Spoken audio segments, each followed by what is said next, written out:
Hello guys, चलिए start करते हैं आज lecture number 3 of the chapter inverse trigonometric functions. Video start करने से पहले अगर वीडियोस पसंद आ रहे हैं तो वीडियोस को लाइक करें, चैनल को सब्सक्राइब करें और अपने फ्रेंड के साथ शेयर करें ताकि उनको भी बेनिफिट मिले। चलिए स्टार्ट करते हैं। सबसे पहले इस लेक्चर में अपन बेसिकली क्या क्या पढ़ेंगे वो देख लेते हैं। पहला जो है वो अपन स्टडी करेंगे properties of ITF, inverse trigonometric functions, and 3 important questions from CBSE board exam 2024 जो पूछे गए हैं। अभी जो लेटेस्ट एग्जाम हुआ था 2024 बोर्ड एग्जाम, उसमें कैसे क्वेश्चंस पूछे गए थे वो अपन देख लेंगे। ठीक है, चलिए तो आपको क्या क्या ध्यान रखना है प्रॉपर्टीज में वो अपन देख लेते हैं। फर्स्ट अपने को ध्यान रखना है कि sine inverse of minus x जो होता है that is equal to minus of sine inverse x. और x जो बेसिकली जो है x क्या है, यहाँ पे बेसिकली अपन डोमेन के लिए डिफाइन करते हैं। जितने भी इनवर्स ट्रिग्नोमेट्रिक फंक्शंस हैं उनका जो डोमेन है उनके लिए ये प्रॉपर्टीज क्या है, वैलिड है। Out of the domain valid नहीं होंगे। क्लियर है बात? तो यहाँ पे अपने को डोमेन पता ही है, अपने लास्ट लेक्चर में पढ़ा था। अगर आपको ध्यान नहीं है तो मैं बता देता हूँ। तो देखो ये अपना डोमेन और रेंज है, स्क्रीनशॉट ले सकते हो इसको। प्रिंसिपल वैल्यू ब्रांच के लिए अपन ने क्या है यहाँ पे डोमेन और रेंज दी हुई है जो 6 इनवर्स ट्रिग्नोमेट्रिक फंक्शंस हैं। क्लियर है बात? चलिए अब नेक्स्ट देखते हैं। जो अपना tan inverse of minus x होता है that is equal to minus of tan inverse x, and cosec inverse minus x जो होता है that is also equal to minus cosec inverse x. यहाँ पे तो देखो सिंपली अगर बात की अपन ने तो यहाँ पे sign inverse of minus x, minus क्या कर रहा है, बाहर आ रहा है। किस किस में? साइन, टेन और कोसेक के अंदर। ठीक है, अब जो अपन 3 जो आगे प्रॉपर्टी पढ़ेंगे वो अपन क्या करेंगे, जब माइनस बाहर नहीं आता डायरेक्ट क्या होता है, cos inverse of minus x that is equal to pi minus cos inverse x. Cot inverse minus x जो होता है that is equal to pi minus cot inverse x. And third जो है अपना वो है sec inverse minus x that is equal to pi minus sec inverse x. और ये जो x जो है वो किस x के लिए डिफाइंड है, ये प्रॉपर्टीज इसके डोमेन की। तो जो अपना इनवर्स ट्रिग्नोमेट्रिक फंक्शंस होते हैं उनके डोमेन के लिए प्रॉपर्टीज क्या है अपनी डिफाइंड है। क्लियर है बात? चलिए नेक्स्ट अपन कुछ प्रॉपर्टीज और है उनको देख लेते हैं। तो ये है अपना sine of sine inverse x जो होता है that is equal to x. और मैंने पहले ही बता दिया जो x जो है वो बेसिकली क्या है, domain of respective inverse trigonometric functions. ठीक है, जैसे x का यहाँ पे मैं बात करूं तो साइन इनवर्स x इसका डोमेन क्या होता है दैट इज -1 से लेके 1 तक क्लोज इंटरवल है ना। तो इसी तरीके से अगर अपन बात करें cos of cos inverse x that is equal to x, and tan of tan inverse x that is equal to x, cosec of cosec inverse x वो भी कितना होता है x, sec of sec inverse x वो भी कितना होता है x, cot of cot inverse x equal to x। ठीक है जी, नेक्स्ट देख लेते हैं अपन थर्ड प्रॉपर्टी। थर्ड प्रॉपर्टी अपनी क्या है, sign inverse of sine theta that is equal to क्या होता है अपना थीटा। तो यहाँ पे जो थीटा है ध्यान रखना है, थीटा कौन सा लेना है अपने को, प्रिंसिपल वैल्यू ब्रांच वाला थीटा लेना है रेस्पेक्टिव इनवर्स ट्रिग्नोमेट्रिक फंक्शंस का।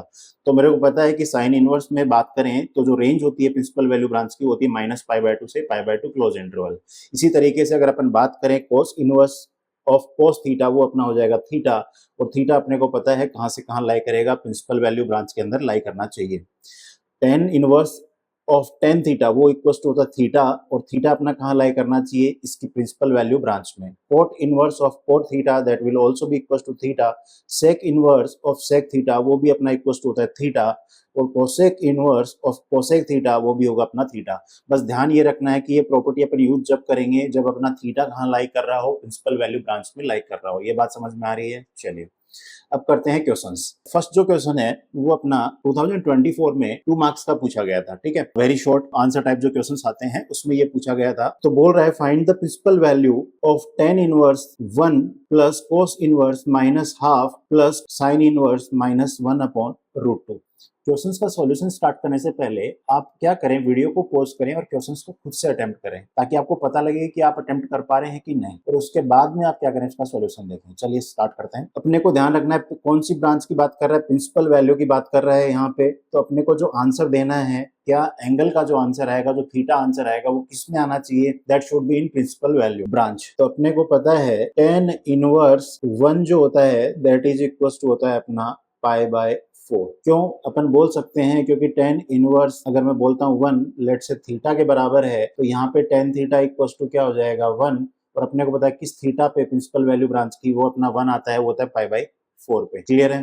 नेक्स्ट अपन देखते हैं, इसमें बोला है कोस इनवर्स -1/2। तो यहाँ पे ध्यान देना है अपने को, कोस के अंदर जो प्रिंसिपल वैल्यू ब्रांच होती है वो क्या होती है, अपने को पता है वो होती है 0 to पाई। तो अपने को बेसिकली इसके बीच में वैल्यू फाइंड करनी है किसकी, कोस इनवर्स -1/2 की। देखो कोस 0 से 90 पॉजिटिव होगा, फर्स्ट क्वाड्रेंट में सब पॉजिटिव होते हैं, सेकंड क्वाड्रेंट में जाके कोस नेगेटिव होगा। तो अपन क्या करते हैं, कोस π/2 प्लस थीटा, ये क्या होना चाहिए मेरा, that should be equal to -1/2। अब मुझे बताओ कोस π/2 प्लस थीटा वो क्या हो जाएगा, minus sine theta, and that will be equal to -1/2। तो यहाँ से sine theta should be equal to 1/2।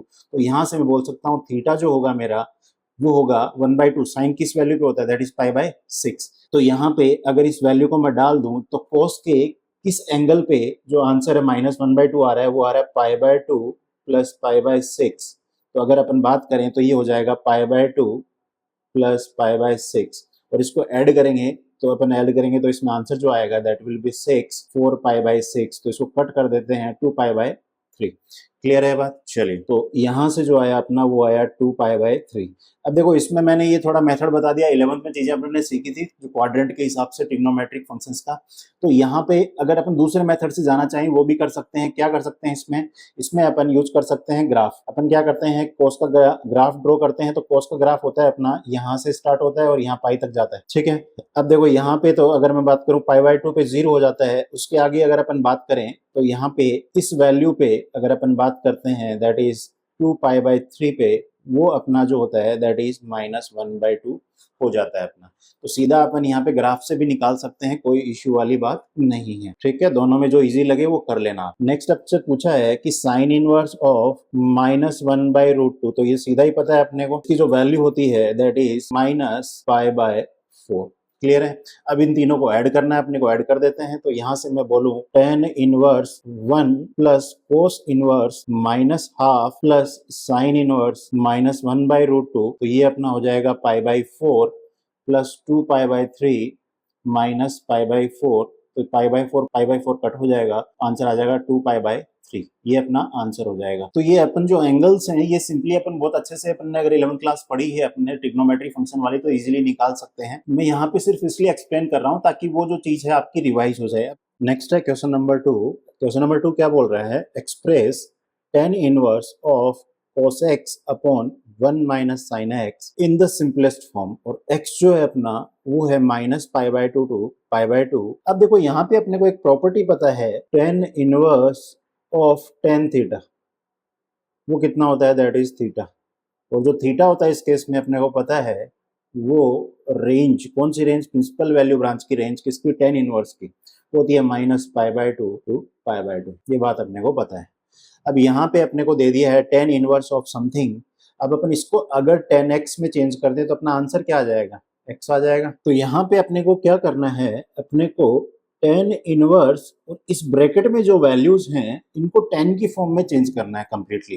तो देखो cos x को मैं क्या लिख सकता हूँ, cos 2 times of x/2 upon 1 minus sine 2 times of x/2। अब अपन इसको लिख सकते हैं tan इनवर्स और cos 2x/2। cos 2 थीटा का फॉर्मूला होता है cos square theta minus sine square theta.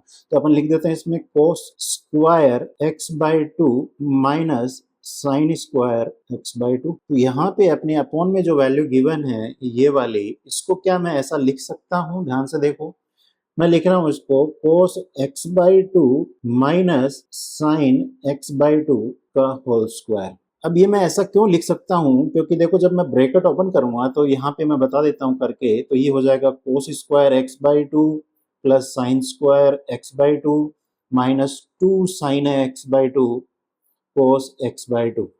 तो यहाँ से ध्यान से देखो, अगर अपन बात करें तो ये वाला तो हो जाएगा अपना 1 minus 2 sine x/2 cos x/2 कितना हो जाएगा, sine 2 theta. 2 sine theta cos theta क्या होता है, साइन 2 थीटा। तो यहाँ लिख देंगे साइन 2 टाइम्स ऑफ x/2। क्या वही चीज आ गई वापस मेरी, यहाँ देखो ये वाली। चलिए अगर इसको आगे सोल्व करते हैं अपन तो यहाँ से देखो ये हो जाएगा tan इनवर्स, अगर मैं ये देखो a square minus B square वाला फॉर्मूला बन रहा है ऊपर, तो इसको लिख सकते हैं cos x/2 minus sine x/2 into cos x/2 plus sine x/2 और अपॉन में अपना गिवन है that is cos x by two minus sine x by two का होल स्क्वायर। तो देखो ध्यान से, ये वाली चीज इसका स्क्वायर कट जाएगा तो अपने पास क्या बचेगा, that will be equals to tan inverse, यहाँ से अपना बचा cos x by two plus sine x by two upon में अगर अपन बात करें तो ये अपना बचा है cos x by two minus sine x by two. चलिए नेक्स्ट पेज पे कर लेते हैं। तो यहाँ से अपन क्या करेंगे, मैं बोल रहा हूँ divide both numerator and denominator by cos x by to. अगर cos x बाई टू से अगर मैं इसके कंप्लीट न्यूमरेटर एंड डिनोमिनेटर को डिवाइड कर देता हूँ तो यहाँ आएगा अपना tan inverse cos x by to को cos x बाई टू से करेंगे तो हो जाएगा 1 plus sine x by two upon cos x by two, ये हो जाएगा अपना टेन x बाई टू और अपॉन में आ जाएगा 1 minus ten x by two. तो यहाँ पे इस चीज को क्या मैं ऐसा लिख सकता हूँ, टेन इनवर्स ऑफ 1 की जगह मैं डाल दूँ टेन पाई बाई फोर, अपने को पता है tan pi by four is equal to 1 plus tan x by two upon में अपन बात करें तो मैं इसको लिख देता हूँ 1 minus ten pi by four into ten x by to. कोई दिक्कत वाली बात नहीं है। अब ध्यान से देखो, ये वाला फॉर्मूला अपना क्या बन गया, टेन एक्स प्लस वाई का फॉर्मूला अपना बन गया, that is tan x plus tan y upon 1 minus tan x tan Y.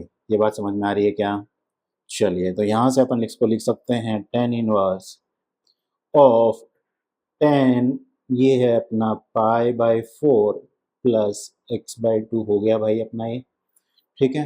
अब एक चीज और देखनी है अपने को कि ये जो टेन के इनपुट में जो अपन क्या कर रहे हैं, जो वैल्यू ले रहे हैं, क्या वो अपनी प्रिंसिपल वैल्यू ब्रांच की जो अपनी जो रेंज है उस वो में आ रही है कि नहीं टेन इनवर्स की। तो यहाँ देख लेते हैं अपन, अपने को गिवन था, सिंस मैं लिख देता हूँ, अपने को गिवन था कि x जो है वो अपना कहाँ से कहाँ डिफाइंड है, minus pi by two to pi by two अपने को गिवन था। पर अपने को वैल्यू किसकी पता करनी है, इसकी वैल्यू पता करनी है भाई। तो अपनी इसकी वैल्यू भी किसके बीच में होनी चाहिए, pi minus pi by to से पाई बाई टू के बीच में, क्योंकि टेन इनवर्स की जो रेंज है वो क्या होती है, minus pi by to pi by to. Clear है? तो यहाँ से मुझे बताओ, अगर मैं क्या करता हूँ, पूरे को टू से डिवाइड कर दूं तो यहाँ से आ जाएगा minus pi by four is less than x by two is less than pi by four. मैंने पूरे को क्या किया, इनइक्वालिटी को 1/2 से क्या कर दिया है, मल्टीप्लाई कर दिया है। तो कोई इशू नहीं है, पॉजिटिव नंबर से अपन क्या करते हैं, मल्टीप्लाई करते हैं तो इनइक्वालिटीज चेंज नहीं होती है। 11th वाला अपन ने याद है ना आपको। चलिए नेक्स्ट अपन क्या करते हैं, इसमें अगर अपन पाई बाई फोर ऐड कर दें पूरे में तो यहाँ पे देखो इनइक्वालिटी में पाई बाई फोर जब मैं ऐड करूंगा तो ये हो जाएगा पाई बाई फोर माइनस का पाई by four plus pi by four is less than x by two plus pi by four and यहाँ हो जाएगा पाई by four plus pi by four. अब इसको थोड़ा सा मैं क्या कर लेता हूँ, ऊपर कर लेता हूँ, जगह नहीं बची तो यहाँ से अपन बोल सकते हैं कि अपना देखो ये तो जीरो हो जाएगा, तो अपना x by two plus pi by four जो है that is greater than zero but less than pi by two. तो यहाँ से अपनी x plus pi by four की जो वैल्यू है वो अपनी आ रही है open interval zero to pi by two, जो कि क्या है अपने टेन इनवर्स की रेंज के अंदर ही है। तो रेंज क्या होती है अपनी प्रिंसिपल वैल्यू ब्रांच की, वो होती है minus pi by to pi by to, ठीक है। तो अपन क्या कर सकते हैं यहाँ पे direct, tan inverse of tan theta that is equal to theta will be equal to pi by four plus x by two. ये अपना आंसर हो जाएगा। क्लियर है? चलिए आगे बढ़ते हैं। नेक्स्ट है अपना क्वेश्चन नंबर 3। क्वेश्चन नंबर 3 में अगर बात करें तो ये अपना है असर्शन रीजन टाइप क्वेश्चन आया था। तो इसमें असर्शन बोल रहा है domain of y equals to cos inverse x, वो होता है माइनस 1 to 1। ये तो ठीक है, बिल्कुल ठीक है, क्लोज इंटरवल। अब इसका रीजन देखते हैं, the range of the principal value branch of y equals to cos inverse x is 0 to pi close interval minus pi by two. नहीं जी, ऐसा नहीं होगा, क्योंकि अपने को पता है इसकी जो रेंज होती है वो होती है, range belongs to cos inverse x की, वो होती है अपनी क्लोज इंटरवल 0 to पाई, ना कि इसमें से माइनस पाई बाई टू करें। तो अपना जो असर्शन है वो अपना राइट हो गया और रीजन अपना रॉन्ग हो गया। तो कौन सा ऑप्शन हो गया, option C is correct. Assertion A is true but reason R is false. तो अपना ऑप्शन क्या हो जाएगा, C is the answer. Clear है ये बात? चलिए यहाँ अपना वीडियो फिनिश होता है, मिलते हैं नेक्स्ट वीडियो में। टिल देन आप और क्वेश्चंस को प्रैक्टिस करें, और अगर वीडियोस पसंद आ रहे हैं तो वीडियोस को लाइक करें, चैनल को सब्सक्राइब करें और अपने फ्रेंड्स के साथ शेयर करें ताकि उनको भी बेनिफिट मिले। चलिए, बाय बाय।